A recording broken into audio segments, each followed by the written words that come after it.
Hello viewers, আসসালামু আলাইকুম। কেমন আছেন সবাই? আশা করি সবাই ভালো আছেন। আজকে আরো একটি নতুন ভিডিওতে আপনাদেরকে সবাইকে স্বাগতম। Realme ইন্ডিয়ার বাজারে তাদের আরো দুটি স্মার্টফোন লঞ্চ করে দিল। একটি হচ্ছে Narzo 50 Pro আর একটি হচ্ছে Narzo 50 5G। তো আজকে কথা বলবো Narzo 50 5G এই স্মার্টফোনটাকে নিয়ে। এই স্মার্টফোনটি তিনটি ভেরিয়েন্টে লঞ্চ করা হয়েছে, 464, 4128 এবং 6128। আর 464 জিবির দাম রাখা হয়েছে 15,999 রুপি, 4128-এর দাম রাখা হয়েছে 16,999 রুপি এবং এর যে বেস ভেরিয়েন্টটা রয়েছে 6128 সেটার দাম রাখা হয়েছে 17,999 রুপি। তবে এই ফোনটি কিন্তু আপনারা ইন্ডিয়ার বাজারে বিভিন্ন অনলাইন শপে 2000 টাকা ডিসকাউন্টে পেয়ে যাবেন। সেক্ষেত্রে এই ফোনটির 464-র দাম আসে 13,999 রুপি আর এর যে বেস ভেরিয়েন্টটা রয়েছে সেটার দাম আসে 15,999 রুপি। তো এই প্রাইস সেগমেন্টে এই ফোনটি আমাদের কি অফার করছে?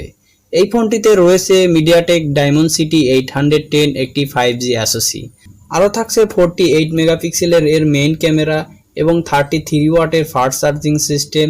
সর্বশেষ এই ফোনটিতে রয়েছে 90 হার্জ রিফ্রেশ রেট যুক্ত একটি ফুল এইচডি রেজুলেশনের ডিসপ্লে।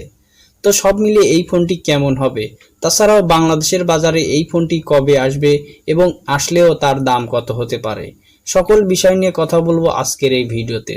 তো বন্ধুরা, আর কথা বাড়াতে চাই না, আমরা সরাসরি ভিডিওতে ঝাঁপিয়ে পড়ি। তার আগে একটি ছোট্ট রিকোয়েস্ট, আপনি যদি আমার চ্যানেলটিকে প্রথমবার ভিজিট করে থাকেন অবশ্যই সাবস্ক্রাইব করে পাশে থাকা বেল আইকনটি বাজিয়ে রাখবেন, আর অলরেডি সাবস্ক্রাইব করে থাকলে অসংখ্য ধন্যবাদ।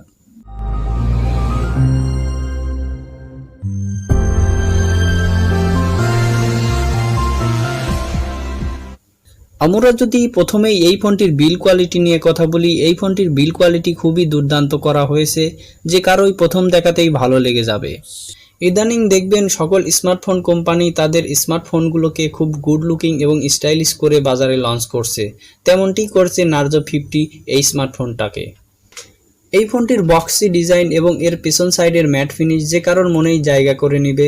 তবে এই ফোনটির ফ্রেমে এবং ব্যাক সাইডে ইউজ করা হয়েছে প্লাস্টিক, যার উপরে দেওয়া হয়েছে ম্যাট ফিনিশ, দেখে মনে হচ্ছে অনেকটা গ্লাস ব্যবহার করা হয়েছে। আপনারা যদি এই ফোনটির ডাইন সাইডের ফ্রেমে তাকান তাহলে দেখতে পাবেন পাওয়ার বাটন, আর পাওয়ার বাটনে ইউজ করা হয়েছে সাইড মাউন্টেন ফিঙ্গারপ্রিন্ট সেন্সর, যেটা যথেষ্ট ফাস্ট এবং অ্যাকুরেট বলে জানা গিয়েছে। এবং এই ফোনটির বাম সাইডে আসলে দেখতে পাবেন ভলিউম রকার, আরও দেখতে পাবেন হাইব্রিড সিম ট্রে স্লট। এখানে আপনারা দুটি সিম অথবা একটি সিম একটি এসডি কার্ড ব্যবহার করতে পারবেন। তাছাড়াও ফোনটিতে দেওয়া হয়েছে সব ধরনের পোর্টস অ্যান্ড বাটন, যেমন ধরুন 3.9mm jack, USB type C port ইত্যাদি। আর একটি ভালো বিষয় হচ্ছে গিয়ে এই ফোনটিতে থাকছে ডুয়েল স্টেরিও স্পিকার, যার কারণে সাউন্ড কোয়ালিটি খুবই ভালো হবে এই ফোনটিতে। ফোনটির থিকনেস করা হয়েছে 8.1mm এবং এর ওয়েট রাখা হয়েছে 190 গ্রাম, যেটা বাজেট অনুযায়ী মোটামুটি ঠিকই বলা যেতে পারে। আমরা যদি এই ফোনটির ডিসপ্লে সেকশন নিয়ে কথা বলি, এই ফোনটির ডিসপ্লে সেকশনে দেওয়া হয়েছে IPS এর 6.6 ইঞ্চির একটি ফুল এইচডি রেজুলেশনের ডিসপ্লে। আর ভালো ব্যাপার হচ্ছে গিয়ে এই ডিসপ্লেতে রয়েছে 90 হার্জ রিফ্রেশ রেট, যার কারণে আপনারা ফোনটি স্ক্রল করলে বেশ ভালোভাবে স্মুথনেস পাবেন। ডিসপ্লেটি ফুল এইচডি রেজুলেশন হওয়ার কারণে এবং এর পিক ব্রাইটনেস 600 নিটস হওয়ার কারণে আপনারা আউটডোরে বেশ ভালোভাবে ভিজিবিলিটির সঙ্গে ব্যবহার করতে পারবেন। তবে ডাইরেক্ট সানলাইটে একটু প্যারা খেতে হতে পারে। ফোনটির পারফরমেন্স এবং সফটওয়্যার নিয়ে কথা বললে এই ফোনটিতে দেওয়া হয়েছে out of the box Android 12 এবং এর ব্যাক এন্ডে দেওয়া হয়েছে Realme UI 3.0। রিয়েলমির UI বেশ ভালো মানের UI বলা যেতে পারে।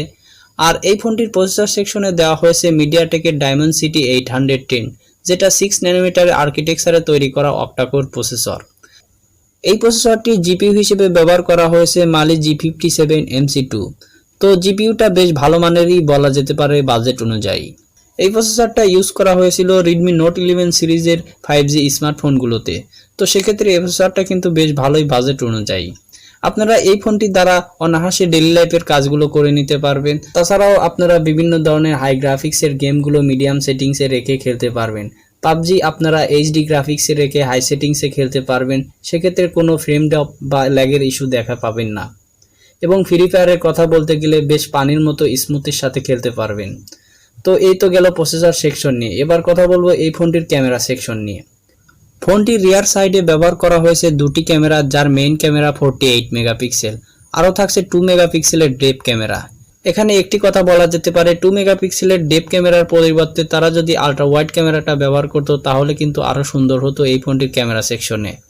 তাছাড়াও এই ফোনটিতে আপনারা মেইন ক্যামেরা দ্বারা 4K 30 fps ভিডিও রেকর্ড করতে পারবেন না, শুধুমাত্র 1080p-তে 30 fps ভিডিও রেকর্ড করতে পারবেন। আর ফোনটির ফ্রন্টে আসলে দেখতে পাবেন 8 মেগাপিক্সেলের একটি সেলফি শুটার, যেটা দ্বারা আপনারা মোটামুটি স্ট্যান্ডার্ড মানের সেলফি উঠতে পারবেন। আমরা যদি এই ফোনটির ব্যাটারি সেকশন নিয়ে কথা বলি, এই ফোনটির ব্যাটারি সেকশনে ইউজ করা হয়েছে 5000 mAh এর ব্যাটারি, আর সাথে দেওয়া হয়েছে 33 ওয়াটের ফাস্ট চার্জিং সিস্টেম। 5000 mAh এর ব্যাটারির জন্য 33 ওয়াটের ফাস্ট চার্জিং সিস্টেমটা পারফেক্ট বলাই যেতে পারে। তো ভিউয়ার্স, এই তো গেল এই ফোনটির স্পেসিফিকেশন সম্পর্কে। এবার কথা বলবো এই ফোনটি বাংলাদেশের বাজারে কবে আসতে পারে এবং এর দাম কত হবে। আমরা সাধারণভাবে দেখি ইন্ডিয়াতে কোনো ফোন লঞ্চ হওয়ার পর বাংলাদেশের বাজারে অফিসিয়ালভাবে আসতে 1 থেকে 2 মাস বা তারও বেশি সময় লাগে, আর আনঅফিসিয়ালভাবে তো অনেক আগেই চলে আসে। আর দামের কথা বলতে গেলে ইন্ডিয়ান প্রাইসের সাথে 3 থেকে 4000 টাকা অ্যাড করে দিলে বাংলাদেশের প্রাইসটা জানা যায়। তো এই ছিল আজকের ভিডিওটা। ভালো লাগলে অবশ্যই একটি করে লাইক করবেন, আর এখনও যারা আমার চ্যানেলটিকে সাবস্ক্রাইব করেননি প্লিজ দয়া করে সাবস্ক্রাইব করে দিন এবং পাশে থাকা বেল আইকনটি বাজিয়ে রাখবেন, যাতে করে আমার ভিডিও একটিও মিস না হয়।